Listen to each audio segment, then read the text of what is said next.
Hello student. तो हम लोग लेकर आए हैं तीसरा लेक्चर में हम लोग पढ़ेंगे Fermat's principle of least time और proof of law of reflection. तो रिफ्लेक्शन हम लोग देख चुके थे लास्ट क्लास में।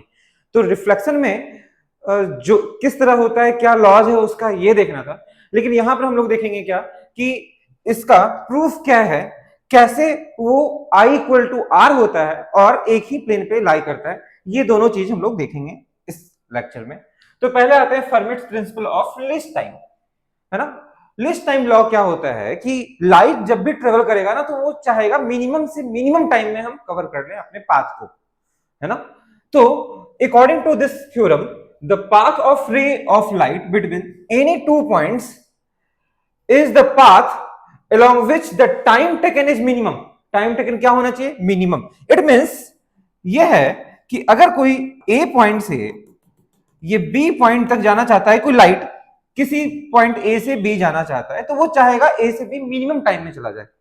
तो मिनिमम टाइम में जाने के लिए स्पीड ऑफ लाइट तो सी होता है। अगर हम वैक्यूम की बात करें तो जिस भी मीडियम में रहेगा वो कांस्टेंट रहेगा, उस मीडियम में उतना ही रहेगा हमेशा, ठीक है। तो this principle is sometimes taken as the definition of ray of light. यही प्रिंसिपल डेफिनेशन बताता है रे ऑफ लाइट का। तो जैसे मान लो ए पॉइंट से बी पॉइंट जाना चाहता है, अब वो इस वैक्यूम अगर है ये, तो स्पीड ऑफ लाइट से चलेगा। अब स्पीड ऑफ लाइट से चलेगा तो लाइट ऐसे भी जा सकता था, ऐसे भी जा सकता था, उसका इच्छा। लेकिन कहता है कि फर्मेट्स प्रिंसिपल कहते हैं कि नहीं, ये स्ट्रेट लाइन में जाएगा क्योंकि कम से कम टाइम लगना चाहिए। तो कम से कम टाइम लगने के लिए इसे स्ट्रेट लाइन में जाना जरूरी है। बात समझ में आ रही है? क्योंकि इधर से डिस्टेंस बढ़ जाएगा, इधर से डिस्टेंस बढ़ जाएगा, सबसे कम डिस्टेंस इधर। तो कम से कम डिस्टेंस में से जाएगा, स्पीड तो वही है सी। सी स्पीड से इधर से भी जाएगा, इधर से भी जाएगा, स्पीड इधर से भी जाएगा, है ना। तो ये हमारा फर्स्ट प्रिंसिपल कहता है। इसका मतलब लाइट हमेशा स्ट्रेट लाइन में ट्रेवल होगा। तो light must be travel in straight line between two points in a medium for minimum time और लेस टाइम, अगर लेस टाइम में जाना है तो इसमें हम लोग प्रूफ देखते हैं कि क्या आता है। प्रूफ देखेंगे हम लोग कि प्रूफ क्या आता है इसका लॉ ऑफ रिफ्लेक्शन का, जो हमारे टॉपिक में था, है ना। तो इससे प्रूफ देखने के लिए इससे पहले कुछ और पॉइंट्स हैं स्पेशल केस ऑफ रिफ्लेक्शन, वो देख लेते हैं कि क्या होता है स्पेशल केस। तो स्पेशल केस क्या होगा कि जब भी लाइट रेज आएगा, तो हम लोग पहले डिस्कस कर चुके हैं कि जब लाइट रेज आता है ना, तो जितने एंगल से आता है उतने एंगल से चला जाता है। लेकिन अगर स्पेशल केस देखेंगे तो स्पेशल केस में यह है पहला कि नॉर्मल इंसिडेंट होगा, मतलब ये लाइट आया, नॉर्मली आया मिरर के, तो ये उसी पाथ में वापस रिटर्न चला जाएगा। ये आया और गया, वो हो गया हमारा थीटा का वैल्यू जो आई और आर है, जीरो है। I equal to R equal to zero. Normal भी यही है। नॉर्मल का अगर डिस्कशन यहां पे की जाएगी तो नॉर्मल यही होगा हमारा। तो जितना इधर आता वो आई आर बढ़ता, आई आर दोनों बराबर है, which is equal to zero. अब इसमें आते हैं ग्रेजिंग इंसिडेंस रेज का मतलब यह है कि जो भी प्लेन मिरर हो या कर्व मिरर हो, जैसा भी मिरर हो उससे फर्क नहीं पड़ता, मिरर हो या मिरर नहीं भी हो, मान लो इधर एयर है इधर वाटर है, ऐसा भी हो सकता है। तो जो नॉर्मल होगा ना, यहां पर ये नॉर्मल होगा, मान लो कर्व सरफेस लिया, तो इंसिडेंट है हमें, इंसिडेंट रेज जो होगा वो ऐसे आया और ऐसे गया, ठीक है। इंसिडेंट रेज जो आएगा आया और सीधा चला गया। ये हो गया हमारा क्या, ग्रेजिंग रेज। ग्रेजिंग रेज क्यों कहेंगे इसे? इसलिए ग्रेजिंग रेज कहेंगे क्योंकि ये जो आई और आर है दोनों क्या है हमारा, आई इक्वल टू 90 डिग्री और आर इक्वल टू भी 90 डिग्री, दोनों 90 डिग्री। तो जो नॉर्मल से 90 डिग्री अगर जा रहा होगा तो कहेंगे ग्रेजिंग इंसिडेंट रेज है। कोई जरूरी नहीं है कि ये कर्व सरफेस होता, प्लेन मिरर भी होता ना ऐसे, तो हम लोग ऐसा लेते कि लगभग 90 आ रहा है और 90 से चला गया, ये हो गया नॉर्मल, ये हो गया आई और ये हो गया आर। तो स्पेशल केस हो गया हमारा इंसिडेंट रेज का स्पेशल केसेस। तो इसे नॉर्मल इंसिडेंस, ऐसे ग्रेजिंग इंसिडेंस कहते हैं, ठीक है। अब नेक्स्ट पॉइंट में आते हैं कि प्रूफ ऑफ रिफ्लेक्शन क्या है। Proof of law of reflection क्या है? तो लॉ ऑफ रिफ्लेक्शन का प्रूफ अगर हम देखेंगे तो क्या देखेंगे? तो पहला है लॉ ऑफ रिफ्लेक्शन, जिसे फर्मेट्स थ्योरम कहते हैं, जिसे फर्मेट्स थ्योरम कहेंगे। तो फर्मेट्स थ्योरम क्या है? अभी जस्ट हमने देख लिया, ये है लेस टाइम।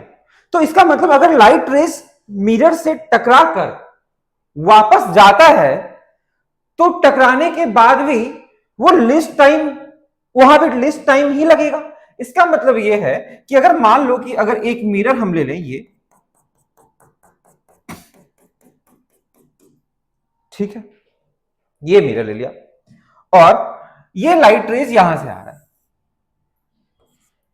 आई, ये हो गया हमारा नॉर्मल, और ये इधर गया आर। तो ऐसे थोड़ा और डायग्राम थोड़ा सा ना, इसे हम लोग इस तरह कर लेते हैं कि लाइट रेज जो आया ना यहां से आया ऐसे, ये ए पॉइंट मान लिया, इसे मान लो ए डिस हाइट, ठीक है, और गया इधर, ये हो गया हमारा नॉर्मल। अब ये होगा आई और ये होगा आर, और ये यहां आया, ये बी हाइट तक, बी, ये बी पॉइंट, ठीक है। अब टोटल डिस्टेंस ये डी अगर है तो हम कह सकते हैं कि अगर हम इसे मान ले एक्स, तो इसे मानना पड़ेगा डी माइनस एक्स, और ये आई है तो ये भी आई और ये आर, ये होगा। अब हमें लेस टाइम में अगर चाहना है कि कम से कम टाइम लगे, उसके लिए क्या होगा? तो पहले टाइम निकाल लिया जाए कि लाइट ऐसे आया और इधर गया, ठीक है। तो ये ओ अगर मान लें तो कह सकते हैं कि जो टाइम लगा होगा, time taken to reach B from A point से बी पॉइंट पहुंचने का अगर टाइम देखा जाए, तो यहां पे देखेंगे क्या कि जो टोटल टाइम होगा टी, वो T A O plus T O B, मतलब यहां से यहां का टाइम प्लस यहां से यहां का टाइम, ये हो जाएगा T equal to T A O का मतलब यहां से यहां का distance A O by velocity या स्पीड जो कहेंगे वो सी कहेंगे, C plus O B by C, ये होगा टाइम। टी इक्वल टू, अब ए ओ के जगह पर यहां से यहां का डिस्टेंस जो होगा वो a square plus x square कह सकते हैं, a square plus x square का रूट बाय सी, और प्लस ओ बी का वैल्यू कहेंगे यहां से यहां बी, और ये है डी माइनस एक्स, तो b square plus D minus x का होल स्क्वायर का रूट कह सकते हैं, अब बाय सी। अब फॉर लेस टाइम के लिए हमें सबको पता है कि फॉर लेस टाइम या किसी चीज का मिनिमा या मैक्सिमा निकालना होता है तो डिफरेंशिएट करना पड़ता है, डिफरेंशिएट करना पड़ता है, ओके। तो डिफरेंशिएट किया जाए, तो अगर डिफरेंशिएट किया है तो फॉर मिनिमम टाइम, टाइम यही कहता है ना मिनिमम टाइम में जाएगा लाइट, क्या जाएगा मिनिमम टाइम में, ये अकॉर्डिंग टू फर्मेट्स थ्योरम में। तो अगर लेस टाइम में जाएगा तो dt by dx which is equal to 0, x के रिस्पेक्ट में जो ये डिस्टेंस होना चाहिए ना कम से कम होना चाहिए। तो ये वैल्यू अगर हम यहां पे देखें तो इसे डिफरेंशिएट करना पड़ेगा, तो c कॉमन आ जाएगा 1 बाय सी, और अगर हम इसका डिफरेंशिएशन करें तो ये वैल्यू हो जाएगा 2 इंटू 1 बाय, है ना, 2, सॉरी ये हमारा 1 बाय 2 पावर है, तो यहां पर जो डिवाइड हो जाएगा 1 बाय 2 और रूट अंडर ए square plus x square into ऊपर रहेगा इंटू 2x। ये चीज समझ में आनी चाहिए, समझ में आ रहा है डिफरेंशिएशन तो अच्छी बात है, नहीं आ रहा है तो और भी अच्छी बात नहीं है ना, मैं हमेशा ये कह देता हूं, लेकिन ये अच्छी बात नहीं है, इसे आना चाहिए यहां पे। Plus 1 by 2 root under b square plus d square minus x का होल स्क्वायर इंटू इसका डिफरेंशियल फिर होगा 2 into d minus x into minus 1, ये पूरा डिफरेंशिएशन हुआ इसका, विच इज इक्वल टू 0, जो 0 के बराबर है, ये हमें रखना है। अब यहां से हम x का वैल्यू निकालना चाहें या जो भी वैल्यू आएगा वो देखोगे तो c का वैल्यू उधर 2 भी कॉमन आएगा, उधर चला जाएगा, और यहां बचेगा से 2 कैंसिल हो रहा है, ये भी 2 से 2 कैंसिल कर दो, हटाओ। तो ये c उधर गया तो बचा यहां पर x बाय रूट अंडर, यहां पर थोड़ा सा इधर लिख लेता हूं मैं, रूट अंडर ए स्क्वायर प्लस एक्स स्क्वायर का रूट और minus d minus x by b square plus D minus x का होल स्क्वायर का रूट, ठीक है, विच इज इक्वल टू 0। अब इसे उधर भेज दो तो देखोगे क्या कि x by A square plus x square का रूट इक्वल टू और d minus x by b square plus D minus x का होल स्क्वायर का रूट, ये वैल्यू आ रहा होगा। अब देखोगे यहां से क्या कि ये वैल्यू आ जाएगा, ध्यान दो यहां पे x by A square plus x square का रूट है, तो यहां से देखोगे कि x बाय ये है ए स्क्वायर प्लस एक्स स्क्वायर का रूट, है ना, तो ये हो जाएगा हमारा साइन आई, साइन आई लिख सकते हैं, which is equal to sine I, और वो हो जाएगा साइन आर, चेक कर लो जरा। तो d माइनस एक्स और ये वैल्यू होगा हमारा B square plus D minus x का होल स्क्वायर का रूट, वो हो जाएगा sine R, which is equal to sine R, और sine I equal to sine R है, मतलब आई इक्वल टू आर। बात समझ में आ रही है ना। तो फॉर्मेट्स थ्योरम से हमें ये पता चलता है कि आई इक्वल टू आर होगा, पहला लॉ प्रूफ हुआ है ना। बहुत मजेदार है ये चीज, ठीक है। अब आते हैं हम लोग दूसरे पॉइंट में कि vector form of law of reflection, इसे प्रूफ करना हो तो क्या करेंगे, वेक्टर फॉर्म। अब ये पता है ना वेक्टर फॉर्म में मतलब एक ही प्लेन में है, ये कैसे पता करेंगे। तो मैं कल बताया था राइट हैंड थंब रूल से क्रॉस कर लिए, जिससे हमें पता चल गया, जैसे मान लो अभी मैं डायग्राम बनाता हूं, right hand thumb rule apply करके ये लाइट रेज आया इधर, ये हो गया हमारा नॉर्मल और ये हो गया हमारा, तो ये हो गया हमारा आई आर इंसिडेंट रेज, ये रिफ्लेक्टेड रेज, और ये नॉर्मल को स्मॉल एन से, कोई भी एन से करो कोई दिक्कत नहीं है। तो इसे नॉर्मल कर दिए, डायरेक्शन नॉर्मल की तरफ, और यहां पर जो डायरेक्शन होगा इस डायरेक्शन में इसे हम लोग टेंजेंशियल मान सकते हैं टी, ठीक है। अब हमें ये तो प्रूफ पता चल गया है कि आई इक्वल टू आर होता है, मतलब आई अगर थीटा लेंगे तो आर भी थीटा लेंगे। बात समझ में आ रही है ना। अच्छा, अब हम लोग इंसिडेंट रेज का सिर्फ डायरेक्शन की बात करें तो ये सिर्फ डायरेक्शन हमें चेक करना है ना कि प्लेन में है या नहीं। तो हम लोग क्या किए कि इसे डायरेक्शन के रूप में लिख दिए, डायरेक्शन के फॉर्म में लिख दिए, कैप के फॉर्म में, कि वो डायरेक्शन बता रहा है। तो अगर डायरेक्शन बता रहा है तो हम लोग कह सकते हैं कि आई आर जो इंसिडेंट रेज है इसका मैग्नीट्यूड 1 होगा, इसका भी मैग्नीट्यूड 1 होगा, इसका भी मैग्नीट्यूड 1 होगा, इसका भी मैग्नीट्यूड 1 होगा। तो आई आर जो आ रहा है उसका दो कंपोनेंट आएगा, एक कॉस थीटा एक साइन थीटा। तो आई आर का मैग्नीट्यूड तो 1 है, तो आई आर का मैग्नीट्यूड 1 और साइन थीटा इधर लिखेंगे तो सिर्फ होगा साइन थीटा, आई आर का magnitude into sine theta t cap में आएगा। तो आई आर का मैग्नीट्यूड 1 और इधर जा रहा है पॉजिटिव में। अब इसका एक कंपोनेंट इधर आएगा नीचे की तरफ, जो नीचे की तरफ होगा ना वो निगेटिव होगा, है ना। ये चीज यहां पे मैं लिख देता हूं, आई आर मतलब 1 साइन थीटा और इधर होगा 1 कॉस थीटा। उसी तरह आर आर का भी अगर लिख दूं मैं तो यहां पे आएगा 1 साइन थीटा और इधर ऊपर चला जाएगा 1 कॉस थीटा। तो 1 लेने की जरूरत नहीं है हमें, है ना। तो हम लोग यहां पे लिखेंगे साइन थीटा टी कैप और इसका एक कंपोनेंट नीचे आ रहा है जो निगेटिव ऑफ एन कैप है, तो माइनस में लिखेंगे कॉस थीटा एन कैप।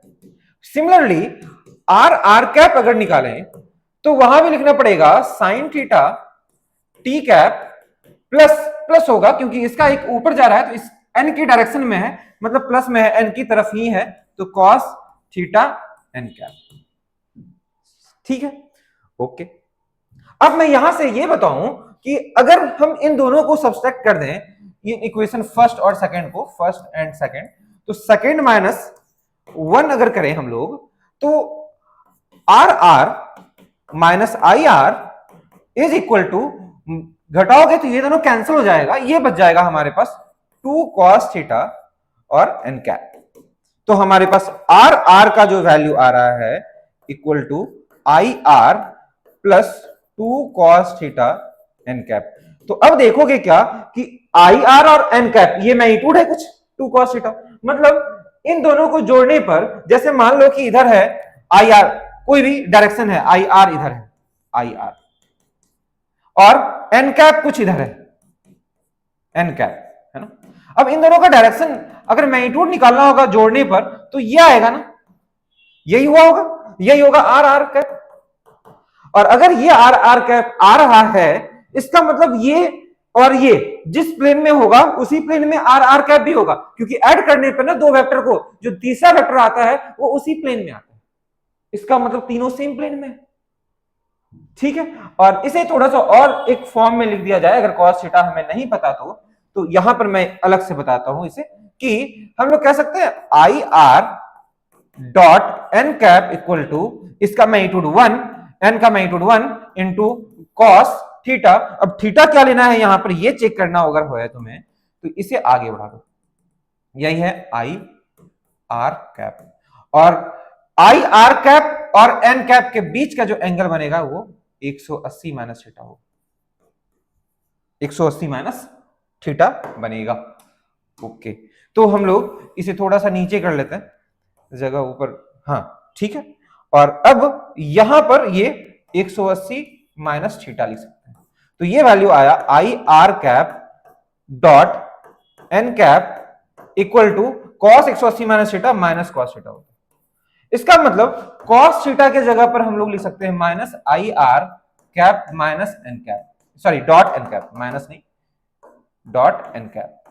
इसका मतलब कॉस थीटा की जगह पर ये वैल्यू रखोगे तो माइनस आगे आ जाएगा, r are cap is equal to i are cap minus 2 i are cap dot n cap, ठीक है, इनटू एन कैप। ये वैल्यू आ रहा है हमारा, ठीक है।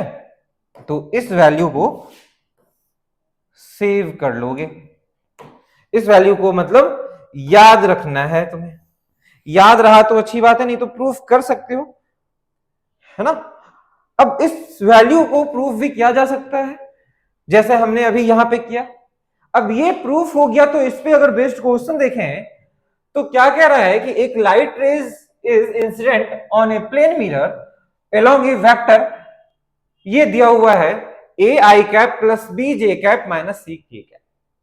The normal at the point of incidence is along I cap plus j cap by root 2. Find the unit vector along the refracted rays. Reflected rays का तरफ का यूनिट वेक्टर पूछ रहा है, मतलब रिफ्लेक्टेड रेज का डायरेक्शन पूछ रहा है हमें। इंसिडेंट रेज का अगर सॉल्यूशन में देखें यहां पे, है ना, तो अगर हम यहां पे सॉल्यूशन देखें तो हमारे पास इंसिडेंट रेज दिया हुआ है वेक्टर के फॉर्म में A I cap plus B J cap minus C K cap, और ये जो नॉर्मल है वो भी दे रखा है, क्या दे रखा है, the normal at the point of incidence is along this, मतलब ये यूनिट वेक्टर है, चेक करो ये यूनिट वेक्टर ऑलरेडी दिया हुआ है, इसका मैग्नीट्यूड आएगा 1 अगर मैग्नीट्यूड निकालोगे तो एन कैप हमारे पास पता है, तो आई आर कैप भी तो निकालना पड़ेगा, तो आई आर कैप मतलब इसका मैग्नीट्यूड निकाल लो। क्यों निकालना है, क्योंकि हमारे पास जो फॉर्मूला है उसमें आई आर कैप का मैग्नीट्यूड लगना है, तो इसका मैग्नीट्यूड निकालोगे तो आएगा A I cap plus B J cap minus C K cap by A square plus B square plus C square का root, A square plus B square plus C square का root, magnitude का root होता है, magnitude से divide कर दिया। अब हमारे पास जो फॉर्मूला है वो अप्लाई करेंगे ये, तो इसमें आर आर कैप चाहिए, तो आर आर कैप निकालने के लिए पहले i r dot n cap कर लो, तो i r dot n cap, i are cap dot n cap का मैग्नीट्यूड अगर डॉट करें तो देखो आई को आई के साथ मल्टीप्लाई करेंगे, जे को जे के साथ मल्टीप्लाई करेंगे, सी के को के, यहां के है ही नहीं, तो के से अगर आई को और जे को मल्टीप्लाई करोगे तो 0 हो जाएगा, तो खुद से खुद में करना होता है, तो ये हो जाएगा हमारा a plus B by root 2 और वहां रूट अंडर ए square plus B square plus C square, ये आ गया। अब आर आर कैप का वैल्यू रख दो। आर आर कैप का जो फॉर्मूला है ये है i are cap minus 2 i are cap dot n cap और एन कैप। अब आई आर कैप का वैल्यू जो है, कैप रखना है हमें, वो रखना है वैल्यू। तो A I cap plus B J cap plus sorry minus C K cap by root under A square plus B square plus C square और माइनस 2 इंटू दिस, तो 2 से मल्टीप्लाई कर दोगे इसे, तो यहां पर देखोगे 2 से मल्टीप्लाई करने से क्या होता है कि ये 2 और रूट 2 कैंसिल हो जाएगा, तो ऊपर बच जाएगा रूट 2 और ऊपर हो गया a प्लस बी बाय नीचे वही वैल्यू बचेगा, पूरा जो बचेगा वो बचेगा A square plus B square plus, या ऊपर अगर रूट 2 तुम नहीं लिखना चाह रहे हो अभी कि सर उतना एक बार में मत कीजिए, तो कोई बात नहीं, ये हो गया रूट 2 नीचे। और फिर एन कैप है, एन कैप की जगह पर I cap plus J cap by root 2। अब देखो रूट 2 मिलकर 2 कैंसिल हो गया पूरा, इसीलिए मैं बोला कि ठीक है रहने दो। अब आर आर कैप हमें निकालना यही है, आर आर कैप।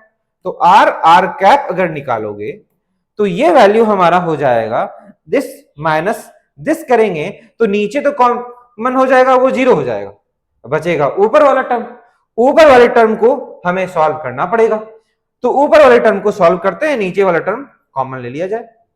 तो 1 by A square plus B square plus C square का रूट, और ये दोनों को घटाओगे तो इसको पहले मल्टीप्लाई कर लिया जाए और उसके बाद फिर घटाया जाएगा, तो देखोगे क्या क्या बचता है।